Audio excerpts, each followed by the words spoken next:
আজকে 2টা ডিম দিয়েই বাজিমাত করব। ডিমের সাথে আছে মটরশুঁটি, যা দেখতে হয়েছে না খেতেও দারুণ হয়েছে। আসসালামু আলাইকুম, বৃষ্টি ব্লগ রেসিপি থেকে আমি বৃষ্টি বলছি। সবাই কেমন আছেন? আশা করি নিশ্চয়ই ভালো আছেন। আজকে 2টা ডিম দিয়েই বাজিমাত করব। তো ডিম 2টা আমি সেদ্ধ করে নিয়েছি, সেদ্ধ করে সুন্দর করে ছিলেও নিয়েছি। এখন আমি একটা চাকু দিয়ে পিস পিস করে কেটে নেব। একটা ডিমি থেকে 4টা পিস করব। তো 2টা ডিমি থেকে আমি 8টা পিস করে নেব। খুব সাবধানে সহ কাটতেছি, কারণ বেশি জোরে কাটতে গেলে ভেঙে যাবে। তো অলরেডি আমার একটা ভেঙে গেছে, কোনো ব্যাপার না। ডিমটা রান্নার আগেই ভাঙা ডিমটা আমি খেয়ে নিয়েছি। চুলায় একটা কড়াই বসিয়ে দিয়েছি, কড়াইটা বেশ গরম আনিয়ে নিয়েছি। তারপরে দিয়ে দিলাম অল্প একটু তেল। তেলটাও গরম হয়ে গেছে। এখন আমি পিস করা ডিমগুলো এক এক করে দিয়ে দিচ্ছি। ডিমের কুসুমগুলো যে চেটে সে সাইডটা আগে ভাজতে দিতে হবে। উপর দিয়ে দিয়ে দিলাম লবণ। আস্তে আস্তে করে উল্টে দিব যেন কুসুমটা বের না হয়। যে সাইডটা ভাজা হয়ে গেছে আর ওই সাইডে কিন্তু কুসুমটা আর বের হবে না। আস্তে করে উল্টিয়ে দিচ্ছি। ভাজা কিন্তু হয়ে গেছে, এক এক করে নামিয়ে নিচ্ছি। এখন আমি ডিম ভাজা তেলের মধ্যে দিয়ে দিলাম আনাম জিরা আর একটা শুকনো মরিচ ছোট ছোট করে কেটে নিচ্ছি।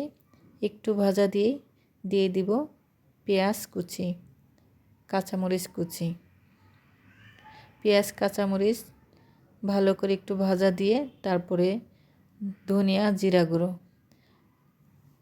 লঙ্কার গুঁড়ো, শুকনো মরিচের গুঁড়া আর একটু হলুদের গুঁড়া একটু ভাজা দিয়ে তারপরে দিয়ে দিব মটরশুঁটি। মটরশুঁটিটাও ভাজতে হবে চুলার আঁচটা লোতে দিয়ে।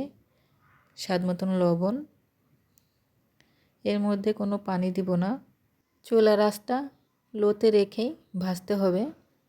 আমার কিন্তু মটরশুঁটিটা হয়ে গেছে। এখন দিয়ে দিলাম ভাজা ডিম। ডিমটা দিয়ে আলতোভাবে নাড়তে হবে, তা না হলে কিন্তু ডিমটা ভেঙে যাবে। এখন দিয়ে দিলাম ভাজা জিরা গুঁড়া। যদি ধনিয়া পাতা থাকে তাহলে দিয়ে দিবেন, আমার কাছে ছিল না, আমি ভাজা জিরা গুঁড়াটাই দিয়ে দিলাম। এখন নামিয়ে নিব। দেখেন কত সুন্দর হয়েছে। গরম গরম ভাত দিয়ে জমে যাবে। 2টা ডিমেই বাজিমাত, মাংস আর লাগবে না।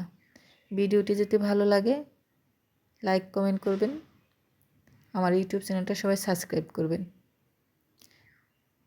ভিডিও কোনো অংশ যদি ভালো লাগে কমেন্টে জানাবেন। এতক্ষণ ধরে আমার ভিডিওটি দেখার জন্য আপনাকে অসংখ্য ধন্যবাদ।